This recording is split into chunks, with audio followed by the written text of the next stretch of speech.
Une folie furieuse, une folie douce, une folie communicative, une folie saine surtout pour sortir des codes existants, pénétrer l'inconnu, créer ce qui n'existe pas, créer de nouvelles réponses à des problématiques connues, créer aussi de nouvelles questions pour pouvoir y répondre plus tard. La créativité n'est pas un vain mot, c'est une pépite que chacun d'entre nous a depuis l'enfance et qu'il suffit de protéger comme un diamant précieux.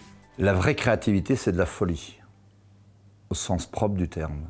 Un enfant est créatif naturellement. Enfin, il y a des gens plus ou moins, un petit peu, mais en gros, on peut dire que tout le monde est né créatif. Alors, si on reste créatif, c'est qu'on est encouragé ou on a une motivation de rester créatif. Les gens s'auto-construisent, peu importe le système.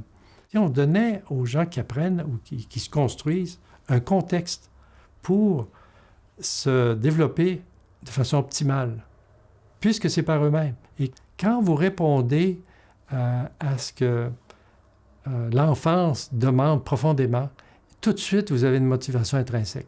L'enfant de 6 à 12 ans veut comprendre tout. Et c'est pas vrai avant, et ça va être différent après. Mais de 6 à 12 ans, il veut comprendre ce qui l'entoure. Alors, il faut lui présenter quelque chose qui va répondre à ça.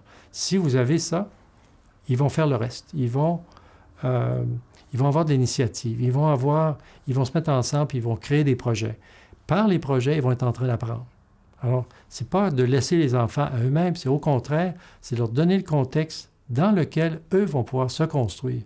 L'individu qui doit devenir créatif dans la société d'aujourd'hui, qui doit être capable d'innovation, il faut que son entité personnelle grandisse, se structure. Et quand on dit structure, ça ne veut pas dire un égoïsme, un égocentrisme, ça veut dire que si quelqu'un développe ses structures, il développe aussi son rapport à l'autre. Il est capable d'être en relation avec les autres. Et on sait aujourd'hui que ce n'est pas seulement un individu créatif qu'il nous faut, c'est des groupes d'individus créatifs. Créer à plusieurs pour créer une chaîne novatrice d'individus créatifs, pour multiplier les possibilités, les combinaisons aussi, et définir la faisabilité d'une idée sortie d'une ou plusieurs têtes bien faites et surtout complémentaires. On ne peut pas demander à une seule personne d'être innovante. C'est forcément un travail de groupe et il faut une méthode pour fédérer les idées et pour aboutir à des solutions innovantes. Créer pour innover. Une phrase toute faite qui ne dit rien sur la difficulté de mettre en œuvre un processus cohérent de création et d'innovation. Mais avec quelle méthode et quelle stratégie pour combiner une méthodologie et des process définis, capables de déclencher une idée, la canaliser, la formuler, et dans certains cas la propager pour la tester et enfin l'imposer. On entend parler de l'innovation sous l'angle de pourquoi faut-il innover, comment créer un climat, comment financer, comment pousser les entreprises à l'être plus, mais sur comment faire de façon pragmatique, ordonnée et efficiente, là il y a beaucoup moins de monde. La notion poétique ou l'émotion sont des choses qui font partie de notre travail. Je dirais que ce n'est pas un but en soi. Notre but, c'est de contribuer à l'innovation, donc de faciliter l'adoption par les gens de nouvelles propositions, qui sont souvent liées à des technologies émergentes. Et cette adoption, elle passe forcément par l'émotion. Dans notre construction mentale, les premières semaines de votre vie, c'est ce qu'on appelle les paysages des sensations. Et on met tout à plat. On met le son, une chaleur, différentes sensations qu'on peut avoir, la lumière.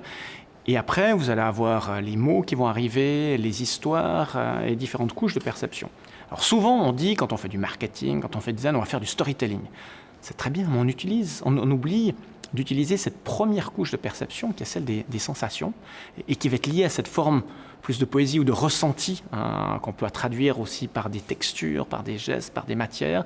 Et ça, c'est très très important de l'intégrer dans l'innovation. Sinon, on va conduire à quelque chose où les gens disent oui, c'est très bien, mais ils ne vont pas l'adopter. Parce qu'on appelle en anglais the gut feeling, la sensation qu'on a dans les tripes, qui ne va pas être alignée avec la proposition théorique ou travaillée, et ça ne marchera pas. Donc, cette notion, je dirais, plus dans la sensation, est extrêmement importante dans le processus d'innovation. Alors, elle n'est pas toujours rationnelle. Alors, ça déstabilise des fois les gens avec qui on travaille, mais c'est un peu notre rôle.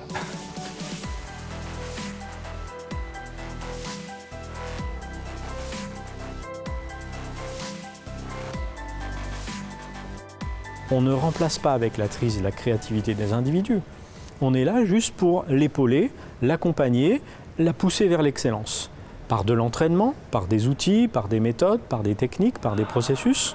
Mais on essaye de faire en sorte que la créativité des individus aille vers l'excellence.